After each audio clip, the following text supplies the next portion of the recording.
It took less than 5 minutes the second Rachel Zegler's new song hit the internet. The outrage lit up like gasoline on dry.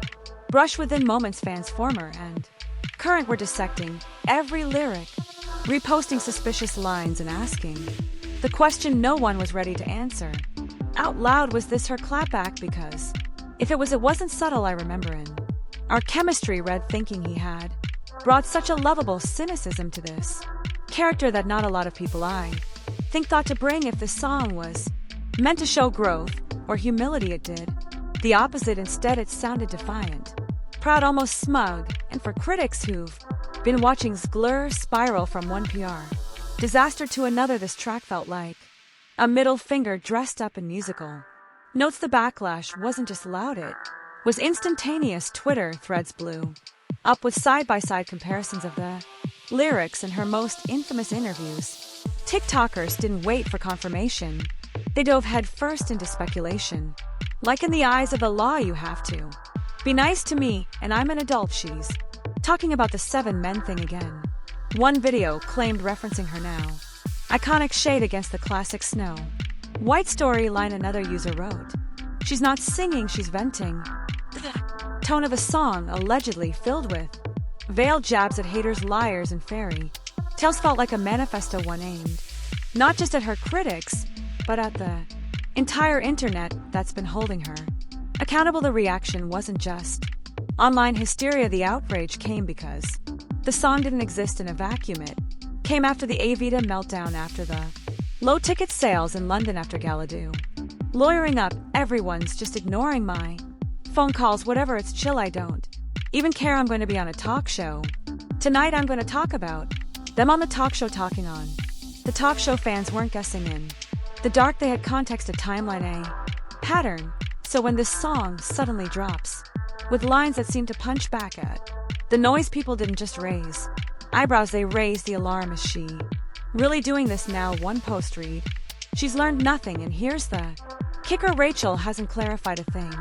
No interviews, no posts, no attempt to soften the message, which has only fueled the theory that this was intentional, calculated, her version of a mic drop wrapped in piano chords. But if that was the plan, it's already backfiring. If you have any opinions, I don't want to hear them. This is the one time in my life, or if you have something to say, I don't want to hear it. Because far from silencing her critics, she may have just given them new ammunition. If the song itself caused a stir, the lyrics are what detonated the internet. People weren't just listening, they were decoding within hours. Screenshots of key lines were being passed around like receipts in a group chat, each one allegedly packed with pointed messages. One line in particular lit up fan forums: I won't dance for dwarves or kneel for kings. Critics immediately seized on it. Was this another jab at the Snow White legacy she famously mocked? Was it a shot at Disney executives? Or maybe, as one Reddit post speculated, she's calling out the fairy tale she was hired to sell. Another lyric, they painted me wicked, but I never wore red. I'm a very talented, capable individual. I'm here for a reason.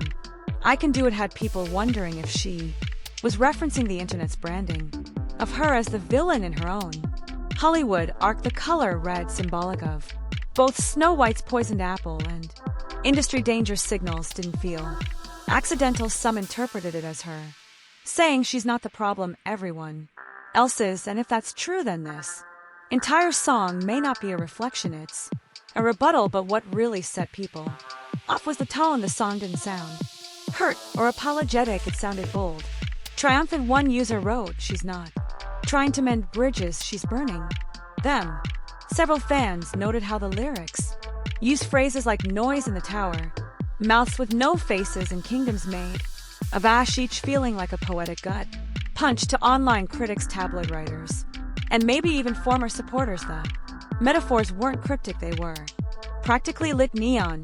And then came the speculation about who exactly she was singing about. Was the king with mirrors a reference to the Disney machine? Was the chorus of crows meant to mock social media backlash? TikTok sleuths compiled clips from past Zegler interviews and matched them with lyrics really stressed out. Guys, it's kind of like stupid to complain about I'm not, I swear I'm not complaining almost like she was quoting herself, then flipping the narrative if.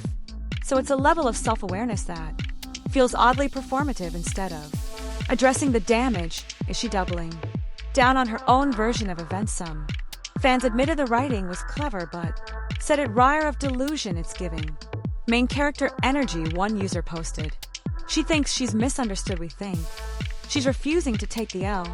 If the goal was to spark conversation, mission accomplished, but if it was meant to win anyone back, that bridge may already be in ashes. Let's talk about tone, because sometimes it's not what you say, it's how you say it. And in Rachel Zegler's case, the delivery of her new song is where things get uncomfortably sharp. From the very first note, she doesn't sound cautious or humbled by the controversy swirling around her name. She sounds triumphant, like she's already won the argument and is now performing the victory lap, and that's exactly what has fans calling it tone deaf. The vocals aren't fragile or searching, their theatrical, controlled, commanding. Critics have called her performance stagey, with one voice coach breaking it down as emotionally polished to the point of being performative. And here's where things get messy, because if she's trying to present this as her emotional truth, why does it come off like a Broadway audition tape? I don't want people to see me in a weakened state. I don't want people to see me as ungrateful or anything like that. I was nervous that that's what this makes me look like. That was the read many fans walked away with, that the entire thing was just another performance, not a reckoning. People expected introspection, or at the very least self-awareness. Instead, the delivery felt, according to more than one post, smug, condescending, and dripping with ego. One viral TikTok said it best: "She's not sorry, she's annoyed she got called out." That perception is only made worse by the fact that Rachel has never publicly acknowledged the many controversies she's been entangled in, from her Snow White comments and fan alienation to the growing tension backstage during Evita. So when she emerges from silence, not with an explanation but with a song that sounds like a victory speech, people don't hear growth, they hear delusion. And yet insiders are whispering that this was exactly the message she wanted to send. According to one rumor making the rounds on blind item sites, Rachel believes the criticism is rooted in misogyny, that people just don't like seeing a young woman speak boldly. It's a talking point that could have had merit if it weren't coming from someone who's consistently framed herself as the victim while brushing off any meaningful accountability. That framing, paired with the slick delivery of the song, makes it hard to believe this is about empowerment. It feels more like deflection. What's worse, some fans are now speculating she knows the song will make people mad, and that's the point.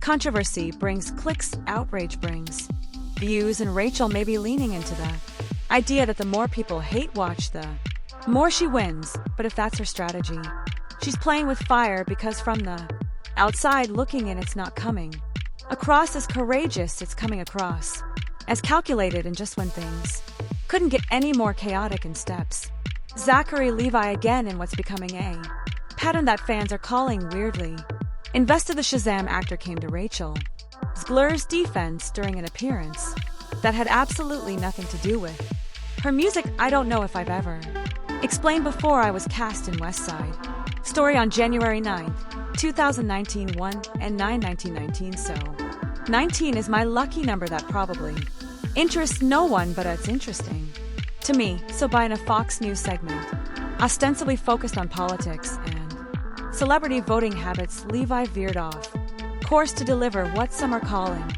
a full-throated defense of Zegler and her so-called haters. He didn't name the song outright, but his timing was impossible to ignore. According to Levi, the backlash against Zegler is rooted in a Trumpian mentality, accusing critics of hating on a young woman for having opinions. He called the attacks on her gross and implied that most people upset with her simply can't handle a confident woman with a voice. But here's the issue: this wasn't about confidence, it was about how that voice has alienated fans, insulted a beloved Disney legacy, and spiraled into a PR disaster that even Disney seems unwilling to clean up. Levi's remarks immediately triggered another wave of Backlash, this time aimed at both of them.